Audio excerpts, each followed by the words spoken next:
सुदृढ लोकशाहीचा पाया काय असेल तर ते म्हणजे मुक्त आणि निष्पक्ष पद्धतीने निवडणुका होणं.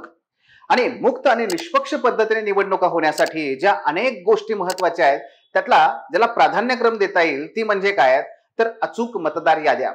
मात्र गेल्या काही महिन्यांपासून काही वर्षांपासून म्हणता येईल जी निष्पक्ष आणि मुक्त पद्धतीने निवडणुका होणं आवश्यक आहे त्याच्यावरती प्रश्नचिन्ह उपस्थित केला जातोय. आणि म्हणूनच याच पार्श्वभूमीवरती केंद्रीय निवडणूक आयोगाने बिहारमध्ये काय केलंय तर मतदार याद्यांची पुनर्रचना किंवा फेर तपासणी करण्याचा प्रयत्न सुरू केला, ज्याला इंग्रजीमध्ये म्हणतात स्पेशल इंटेन्सिव्ह रिव्हिजन, ज्याला आपण मराठीमध्ये म्हणू शकतो विशेष सखोल फेर तपासणी. पण कशाची करायची आहे ही तर मतदार याद्यांची करायची आहे. मित्रांनो, याची गरज का निर्माण झाली? निवडणूक आयोगाचं म्हणणं असं होतं की सध्या बिहारमध्ये नोव्हेंबरमध्ये ज्या निवडणुका होणार आहेत त्याच्या अगोदर आपण काही बाबी लक्षात घेतल्या पाहिजे. ते म्हणजे क्रमांक 1, बिहारचं मागच्या काही दशकांमध्ये खूप वेगाने नागरीकरण घडून आलंय. आणि जेव्हा नागरीकरण घडून येतं तेव्हा अशा नागरीकरणामध्ये स्थलांतर मोठ्या प्रमाणात होतं, बाहेरची लोक येत आहेत, आतली लोक बाहेर जात आहेत, तर त्याचा परिणाम मतदार याद्यावरती झाला असेल.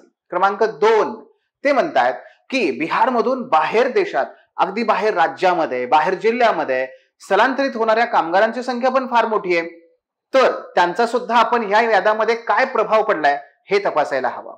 क्रमांक 3, मागच्या 2003 मध्ये शेवटची फेर तपासणी झालेली आहे बिहारमध्ये.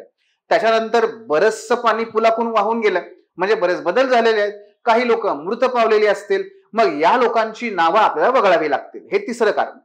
चौथं कारण, बरेचसे मतदार हे नव्याने आता मतदान करण्यासाठी पात्र ठरलेले आहेत, त्यांची नावं आपण ऍड करणं गरजेचं आहे. म्हणून या सगळ्या बाबी लक्षात घेता आता आपल्याला गरज आहे या बिहार मधल्या सगळ्या मतदार याद्यांची अतिशय सघन फेर तपासणी करणं आणि मतदार याद्या ह्या अद्ययावत करणं. बरं, याच्याबद्दल कुणाला काही अडचण नव्हतीच आहे.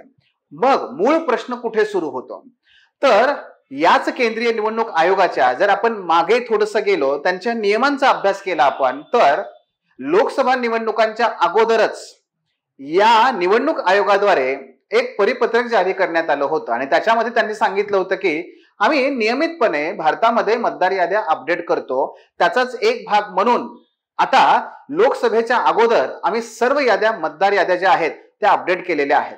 आणि नियम त्यांनी त्यामध्ये असं सांगितला होता की कोणतीही निवडणूक होण्याच्या अगोदर 6 महिने, बरं का, 6 महिने पर्यंतच हे काम करता येईल. म्हणजे निवडणुकीच्या अगोदरच्या 6 महिन्यामध्ये अशा कुठल्याही फेर तपासण्या करता येणार नाहीत, हे आयोगाने तेव्हा सांगितलं होतं. त्यानुसार निवडणुका झाल्या, लोकसभेच्या झाल्या, महाराष्ट्रामध्ये सुद्धा विधानसभेच्या झाल्या. मग आता प्रश्न पहिला उपस्थित होतोय तो असा की जेव्हा नोव्हेंबरमध्ये बिहारच्या निवडणुका येऊ घातलेल्या आहेत तेव्हा अचानक जून महिन्यामध्ये या निवडणूक आयोगातर्फे अशा प्रकारची फेर तपासणी करण्याचं काम हाती का घेण्यात आलं? क्रमांक 1. क्रमांक 2, बरं, एवढ्या कमी कालावधीमध्ये बिहार सारख्या घनदाट लोकसंख्या असणाऱ्या ज्या राज्यामध्ये होतील का बरं हे तपासणीचं काम योग्य प्रकारे होईल का? हा दुसरा प्रश्न आहे. तिसरा प्रश्न, जर केंद्रीय निवडणूक आयोगाकडे तेवढं मनुष्यबळ आहे का अवेलेबल? मग त्यांनी काय केलं तर त्यांनी BLO जे ब्लॉक लेवल जे ऑफिसर असतात ते नेमले की ज्यांनी काय करायचं होतं, जे फॉर्म आहेत ते घरोघरी जाऊन वाटायचे होते, ते फॉर्म ह्या लोकांकडून भरून घ्यायचे होते. मात्र त्यांची संख्या जवळपास 60 ते 70 हजाराच्या घरात आहे जे आयोगाद्वारे नेमलेले आहेत. मग त्यांना सहाय्य म्हणून त्यांनी काय केलं, निवडणूक आयोगाने जे राजकीय पक्ष आहेत, जवळपास 12 राजकीय पक्षांना त्यांनी सांगितलं की तुमच्यातर्फे काही व्हॉलंटियर याच्यामध्ये कामाला लावा, ज्याला ते BLA म्हणजेच ब्लॉक लेवल एजंट असं म्हणतात. आणि या एजंटच्या माध्यमातून ते BLO ना मदत करतील. मात्र ह्या BLA मध्ये सर्वाधिक BLA जे आहेत ते निश्चित भारतीय जनता पक्षाचे आहेत, ते जवळपास 70 हजाराच्या पेक्षा जास्त आहेत. त्यानंतर दुसरे जे सत्ताधारी पक्ष आहे, जनता दल सेक्युलर, त्यांची सध्या त्या ठिकाणी 60 हजाराच्या पेक्षा जास्त आहेत, म्हणजे जवळपास 1,10,000च्या जवळपास या दोन पक्षांचे आहेत. त्यानंतर राजद म्हणजे राष्ट्रीय जनता दल या पक्षाचे सुद्धा जवळपास 30 ते 35 हजार कार्यकर्ते याच्यामध्ये गुंतलेले आहेत आणि काँग्रेसचे जवळपास 15 ते 17 हजार. टोटल आकडा जर आपण BLAचा बघितला तर तो जवळपास 1.5 लाखाच्या आसपास आहे. मात्र त्यामध्ये प्रामुख्याने सत्ताधारी पक्षांचेच नावं त्या ठिकाणी पाहायला मिळतात. त्यामुळे झालं काय की ते आपल्याच पक्षाला हवे आहेत अशा लोकांची नावं नोंदवतायत का, हा प्रश्न किंवा ही संदिग्धता किंवा ही साशंकता निर्माण झाली. हा झाला तिसरा मुद्दा याच्याबद्दलचा. चौथा मुद्दा काय? तंत्रज्ञानाचा उपयोग.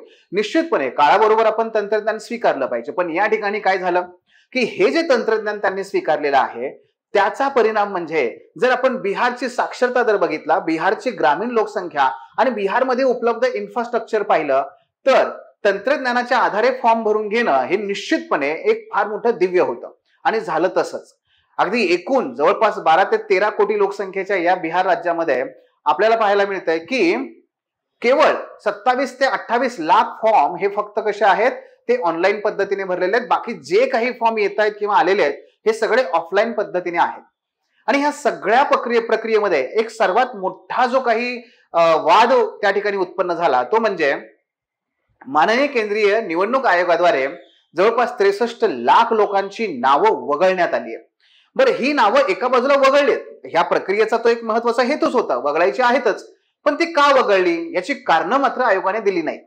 आणि तिथे पुन्हा एकदा ट्रस्ट आणि ट्रान्सपरन्सी आपल्या एथिक्स मध्ये आहेत, तर ह्या दोन मुद्द्यांचा तिथे प्रश्नचिन्ह निर्माण झालं. आणि दुसऱ्या बाजूला बरं वगळली, पण आयोगाचं एक दुसरं उद्दिष्ट आहे या SIRच्या पाठीमागे, ते म्हणजे नवीन मतदार याच्यामध्ये ऍड करणं, समाविष्ट करणं. पण मित्रांनो, आयोगाने एकही मतदार नव्याने ऍड केलेला आहे का, ते कोण आहेत याची माहिती सुद्धा दिलेली नाही. म्हणजे पुन्हा एकदा तो विश्वास आणि ती पारदर्शकता यांचा प्रश्नचिन्ह या ठिकाणी उभा राहिला. आणि परिणामी मग शेवटी अनेक प्रकारच्या ज्या नागरी समाज संघटना आहेत, ADR सारख्या, त्यांनी मग सुप्रीम कोर्टमध्ये, सर्वोच्च न्यायालयामध्ये धाव घेतली आणि बऱ्याचशा याचिका त्या ठिकाणी त्यांनी दाखल केल्या. त्याच्यावरती पुन्हा जे काही माननीय केंद्रीय निवडणूक आयोग आहे, त्यांचे जे आयुक्त आहेत, त्यांनी सुद्धा याच्यावर स्पष्टीकरण देण्याचा एक केविलवाना प्रयत्न केला खरा, पण तो मुद्देसूद मात्र नसल्या कारणाने कोणाचंही समाधान झालेलं नाहीये. तेव्हा मित्रांनो, जर आपण पाहिलं तर या सर्व प्रकरणामध्ये याच्या पद्धतीने अशा अनेक वेळेस झालेले, याच्या पूर्वी सुद्धा या मतदार याद्या अपडेट करत असताना अनेक गोंधळ आणि वादविवाद निर्माण झालेले आहेत. मग ते आसाम मध्ये असेल, जेव्हा नव्यानेच NRC लागू करण्यात आलं आणि तिथे 18 लाखापेक्षा जास्त लोकांना वगळण्यात आलं. मित्रांनो, भारताला जेव्हा स्वातंत्र्य मिळालं तेव्हा भारताच्या राज्यघटनेद्वारे आणि एकूणच आपल्या या जे काही आपले फाउंडर्स आहेत त्या सर्वांच्या मतानुसार काय झालं, भारत हा जगातला पहिला देश ठरला की ज्याने काय केलं तर स्वातंत्र्यानंतर लगेचच कोणत्याही प्रकारचा जात, धर्म, पंथ ह्या बाबी न बघता, कोणताही भेदभाव न करता देशातल्या सगळ्या नागरिकांना मतदानाचा अधिकार दिला. माझे शब्द पुन्हा ऐका, देशातल्या सर्व नागरिकांना त्यांनी मतदानाचा अधिकार दिला.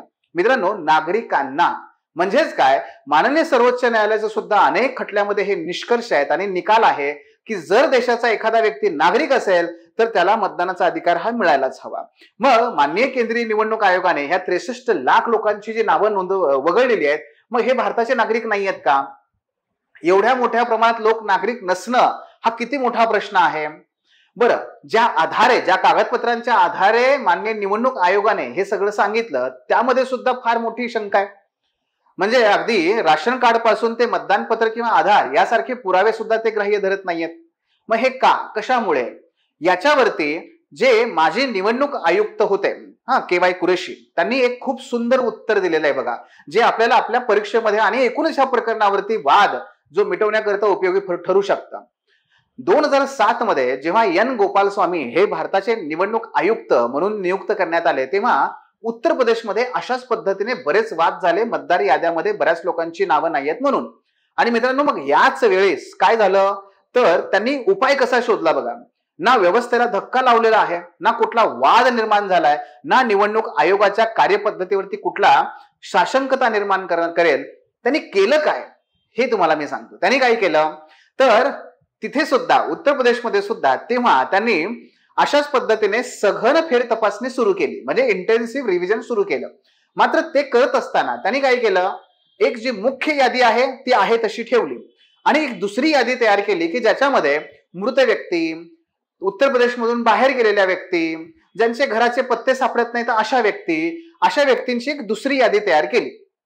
आणि त्यांनी काय केलं, त्या ब्लॉक वाईज समजा एक मतदार केंद्र आहे, त्या मतदार केंद्राच्या नुसार त्यांनी त्या याद्या डिवाइड केल्या आणि एक मूळ यादी आणि ही अशी जी काही मृत व्यक्ती किंवा बाहेर पडलेल्या व्यक्ती की ज्यांना वगळलं गेलं पाहिजे, ठीक आहे, या लोकांची एक यादी त्या केंद्र जो काही अध्यक्ष आहे त्या केंद्र प्रमुखाकडे त्यांनी ती दिली आणि त्यांना हे सांगितलं की हे बघा, जे मुख्य यादी आहे त्याच्यामधली लोक येत आहेत, येऊ दे, काही हरकत नाहीये, पण जर समजा असा व्यक्ती तुमच्याकडे एखादा आला की जी या मृत व्यक्तीच्या घराचा पत्ता न सापडलेल्या बाहेर गेलेल्या व्यक्तीच्या यादीमध्ये समजा त्याचं नाव असेल, तर त्याला मग वेगवेगळ्या प्रकारचे कागदपत्र मागा आणि कागदपत्र जर त्याच्याकडे असतील तर त्याला मतदान करू द्या, जर नसेल तर त्याला मात्र तुम्ही मतदान करू देऊ नका. म्हणजेच काय हो, ना कुठला वाद झाला, जो खऱ्या अर्थाने मतदार आहे तो येणारच आहे, तो कागदपत्र आणणारच आहे, त्याला मतदानाचा अधिकारही प्राप्त झाला आणि अशा पद्धतीने जे आलेच नाहीत त्यांची नावं पुढच्या टप्प्यामध्ये वगळण्यात आली. अतिशय साध्या सोप्या मात्र तेवढ्याच विश्वासार्ह पद्धतीने एन गोपालस्वामी यांनी उत्तर प्रदेशमध्ये हा जो काही प्रयत्न आहे तो यशस्वी करून दाखवला. मित्रांनो, आज सुद्धा आपल्याला गरज याचीच आहे. भारतीय लोकशाही ही जगातील सर्वात मोठी आणि सर्वात आदराने बघितली जाणारी लोकशाही आहे. या लोकशाहीकडे जर आपल्याला टिकवायची असेल, तिची जी काही मुळं आहेत ती मजबूत ठेवायची असतील, तर निष्पक्ष आणि मुक्त वातावरणामध्ये निवडणुका होणं आणि त्यासाठी मतदार याद्या या सुद्धा साशंक नसणाऱ्या असल्या पाहिजेत. आणि त्यासाठी आपल्याला ह्या अशा प्रकारच्या एन गोपालस्वामी यांनी जे काही पार पाडलेले जे काही आहेत मुद्दे, तर ते पुन्हा एकदा इथे आपल्याला आठवणीला आणता येतात. Thanks for watching. If you found this video valuable, don't forget to like, share and subscribe our channel. The Officer, your personal mentor.